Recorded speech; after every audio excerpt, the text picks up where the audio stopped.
Salut tout le monde. On va en parler sur tous les débriefs du week-end. On va commencer par l'Athletic Bilbao qui a fait un match nul face à Retafe, un partout, un but d'Olian Sanset pour l'Athletic Bilbao et un but de Chrysanthus Ulce pour Retafe. Première période, Bilbao commence ultra bien avec de la possession, des tirs cadrés, mais on se fait peur au niveau de la défense. Bah oui, mais heureusement que on a Alex Padilla qui nous sauve. Bah oui. Et, et en plus, Alex Padilla, c'est une belle découverte. C'est un, c'est une belle découverte pour ceux qui, ceux qui ont jamais vu l'Athletic Bilbao dans leur vie. Donc, Alex Padilla, un excellent gardien, mais il est souvent dans l'équipe réserve, euh, dans l'équipe réserve concernant Alex Padilla, mais quand même, bon, c'est pas le moment de parler de la vie de Padilla. Donc, bon, Alex Padilla, il a été meilleur en première période. Mais bon, heureusement que les parades de Padilla nous sauvent déjà.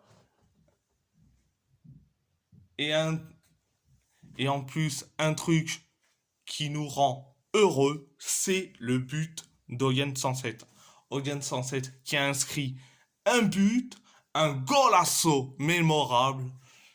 Donc, un but du 1-0. Après le but du 1-0, Bilbao commençait à pousser pendant que Retafe reculait comme pas possible. Donc, c'était la première période. La deuxième période, Bilbao commençait à avancer avec la possession, les tirs cadrés, pendant que Retafe reculait comme pas possible. Même si Retafe avançait et que Bilbao reculait, résultat corner pour Retafe. Et le gars qui a tiré ce corner, il a servi de passe décisif pour Ulce qui a inscrit le but du 1 partout. Après le, après le but de l'égalisation signé Ulce, et bien, Bilbao commence à pousser avec la possession, tir cadré pendant que Retafe reculait. Donc c'était la deuxième période. À part ça, c'est tout. On va parler du FC Porto qui a gagné face à Santa Clara 2-0. Un but d'Ivan Raime et un but sur penalty de Galeno pour le FC Porto. Pour le FC Porto.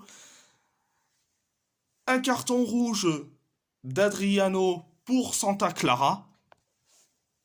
Première période ultra bien pour le FC Porto. Oh, on a eu de la possession, tir cadré. Et heureusement que Ivan Raime a inscrit le but du 1-0. Et bien, après le but du 1-0, signé Ivan Raime, quelques minutes plus tard, le joueur de Santa Clara a fait une faute dans la surface sur Fran Navarro. Résultat, penalty pour le FC Porto. Et bien Galeno a transformé son penalty. Résultat 2-0.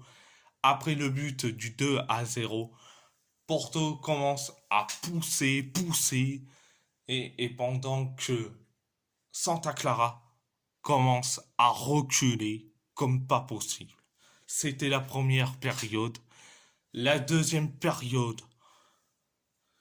La deuxième période en a été catastrophique comme pas possible. Même si tu as eu de la possession, même si tu as eu quelques tirs cadrés, mais on a été catastrophique et c'est Santa Clara qui a certes tout géré avec tir cadré.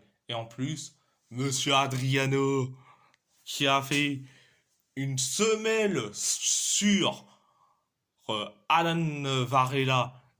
Ah, mais heureusement que il a reçu son carton rouge parce que s'il n'avait pas eu son carton rouge, ça serait un énorme scandale, excusez-moi.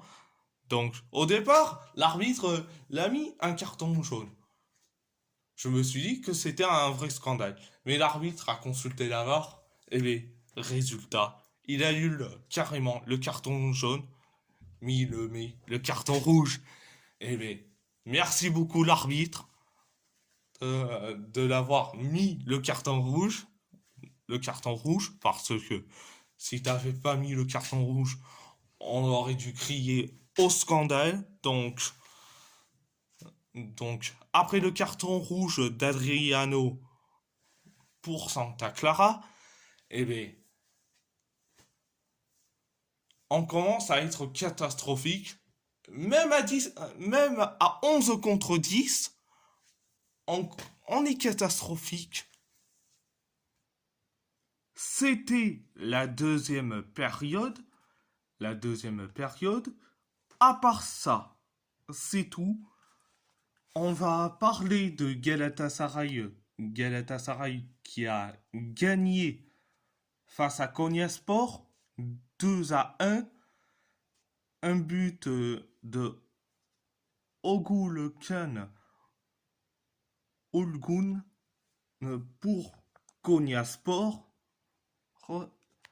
Un but de Kerem Aturkoglu et un but de Barish Alper Yilmaz pour Galatasaray. Première période, certes, ça a été catastrophique, mais il y a une petite touche de merveilleux. Pourquoi? Certes, on a eu de la possession, tir cadré, mais devant les cages, on a été catastrophique. On a été catastrophique. On sert pas à grand chose. Mais on dira presque que nos joueurs n'ont pas envie de jouer ce match. On dirait qu'ils en ont pas trop envie de jouer ce match. Bon, je peux comprendre que t'as un match de Ligue des Champions en barrage qui arrive bientôt, mais ce n'est pas une excuse de se dire que on va faire du grand n'importe quoi. Certes, certes, il reste professionnel, donc on a eu ce côté catastrophisme où Konyaspor aurait pu inscrire, allez, un ou deux buts, mais heureusement que soit il tire au-dessus des cages de Mouslera, ou soit à côté, ou soit c'est capté par notre gardien Mouslera. Donc, heureusement que Kerem Turkoglu a inscrit un but de renard des surfaces, donc 1-0. Et après le fameux 1-0 signé Aturkoglu. Quelques minutes plus tard, Ogulkan Ulgun a inscrit le but de l'égalisation. Et bien, et après, le but de l'égalisation, c'est la fin de la première période. C'était la première période. C'était la première période. Deuxième période, euh, Galatasaray commence à pousser avec la possession de tir cadré pendant que Konyaspor recule et résultat, ça récolte ce qu'on aime. Barry Sharper Yilmaz a inscrit le but du 2-1. Et après le but du 2-1 signé Barry Sharper Yilmaz, Galatasaray continue avec, avec de la possession. On, avec de la possession. Et en plus, ce, et en plus, on aurait pu avoir un 3-1. Hein, donc, Mauro Icardi a inscrit le but du 3-1, mais malheureusement, l'arbitre a refusé. Et pourquoi il a refusé le fameux but du 3-1? Eh bien, il y a eu une faute de Lucas Torreira et qui a conduit à, à refuser le but du 3-1.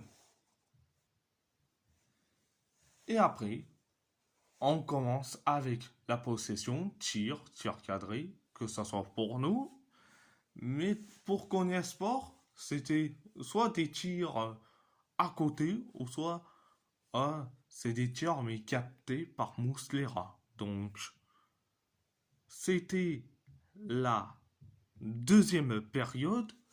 À part ça, c'est tout.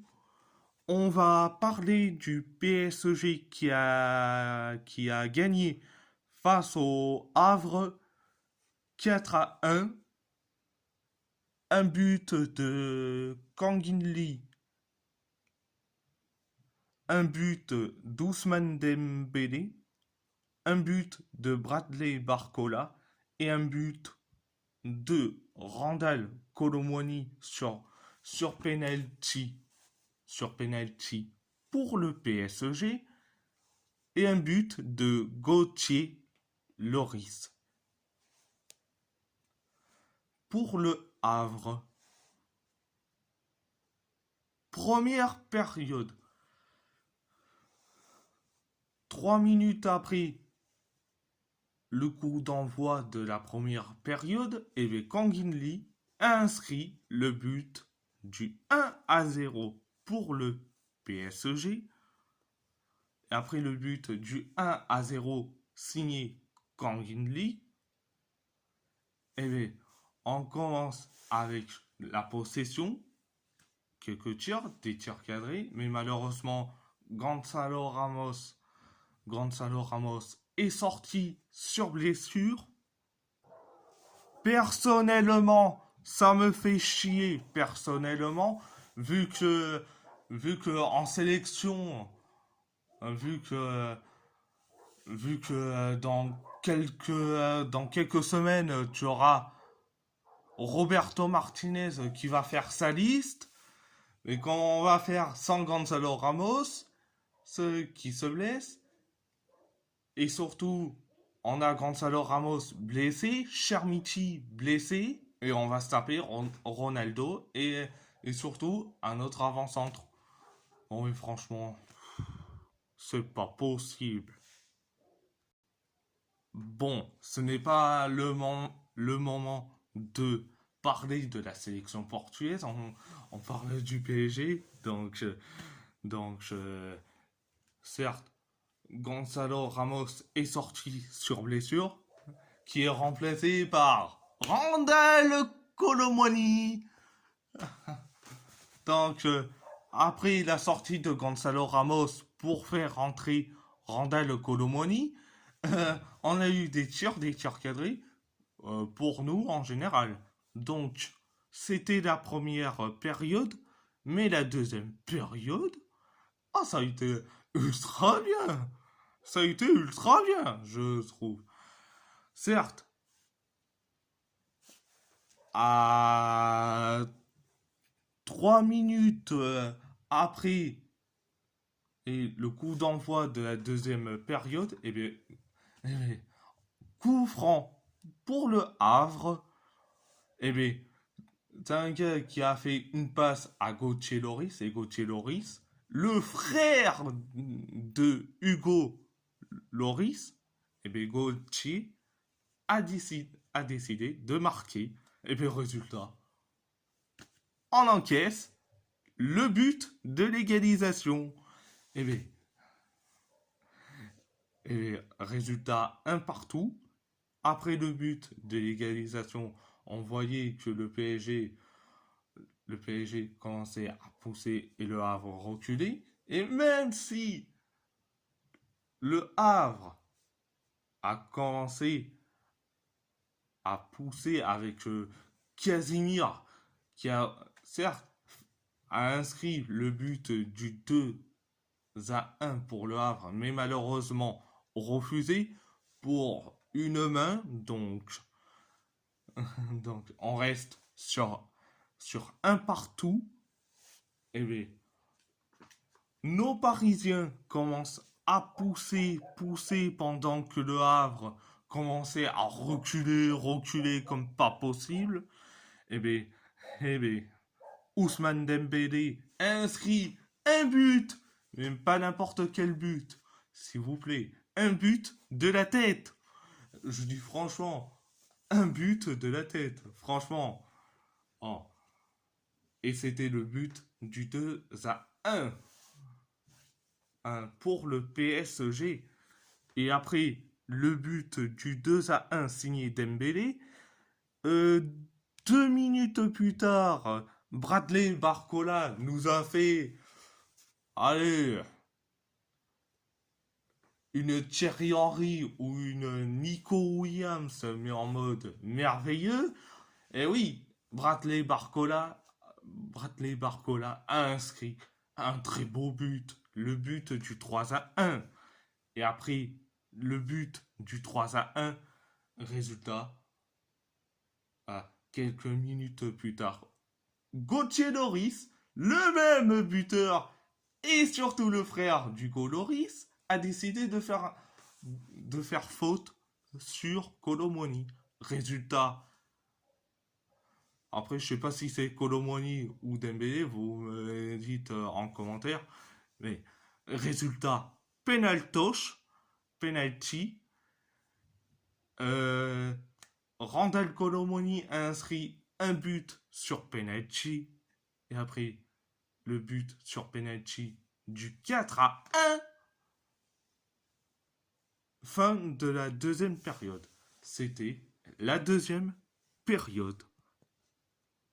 À part ça, c'est tout. On va parler de Wolverhampton qui a perdu face à Arsenal le 2-0. Un but de Kai Havertz et un but de Bukayo Saka. Eh bien, Wolverhampton, première période catastrophique. On s'est fait malmener comme pas possible par les Gunners. Donc, on a été catastrophique, nullissime pendant toute la première période. Certes, on encaisse les tirs cadrés et surtout un but de la tête signé Kai Havertz. Franchement, c'est hyper bizarre. Et en plus, on a été nul, hein, en fait. On a été nul. Après le but du 1-0 pour Arsenal signé Kai Havertz, et ben on a été, encore une fois, nullissime. Mais on commençait un peu à pousser. Et pendant qu'Arsenal commençait à un tout petit peu de reculer, et les résultats, certes, tu as eu une frappe de la tête de Jorgen Strand Larsen qui a fini où? à côté, comme d'habitude. Donc, c'était la première période. Mais la deuxième période, c'est le catastrophisme à l'état pur. Certes, t'as eu une frappe de Cunha. Hein. Certes, t'as été nullissime et catastrophique. En deuxième période, on a encaissé des tirs. Des tirs cadrés. Certes, on a eu un tir de Mateus Cunha, mais, mais malheureusement capté par David Raya. Donc, après, on commence à être nullissime et catastrophique, jusqu'à que Bukayo Saka a inscrit le but du 2-0. Et bien malheureusement, hein, après le but du 2-0, on commence à être nullissime et catastrophique, comme d'habitude, comme d'habitude. Et heureusement, on frappe de Sarabia, mais malheureusement capté par David Raya. Donc, c'était la deuxième période. À part ça, c'est tout. On va parler de l'AS Roma. L'AS Roma qui a fait un match nul face à Cagliari, 0-0. Première période, mais c'était d'une catastrophisme à l'état pur, comme pas possible et pas possible. Même si t'alignes ton 11 merveilleux, mais ce n'est pas assez. On a été catastrophique. Surtout en défense, au milieu de terrain, mais surtout en attaque. Bah oui, comme d'habitude.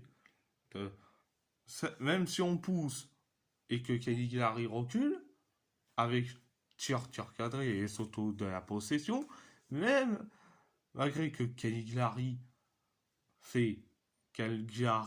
a fait que pousser pendant que la Roma reculait, mais c'est eux qui font les meilleures occasions de la première période. Bon, c'était la première période, mais la deuxième période, catastrophique sur du catastrophisme. Certes, Cagliari font des meilleures occasions, la Roma aussi. On aurait pu avoir inscrit le but du 1-0, mais malheureusement, ça a été refusé. Donc, pour, pour hors-jeu, je pense. Mais après le but refusé pour une position de hors-jeu, et on commence à être nullissime et catastrophique concernant l'AS Roma. Donc, donc, c'était la deuxième période. La deuxième période. Et si la vidéo vous plaît, abonnez-vous à ma chaîne YouTube, likez, commentez si vous avez envie ou pas, c'est votre choix. À part ça, je vous laisse. Merci beaucoup et vous inquiétez pas, il y aura une prochaine vidéo qui va bientôt arriver.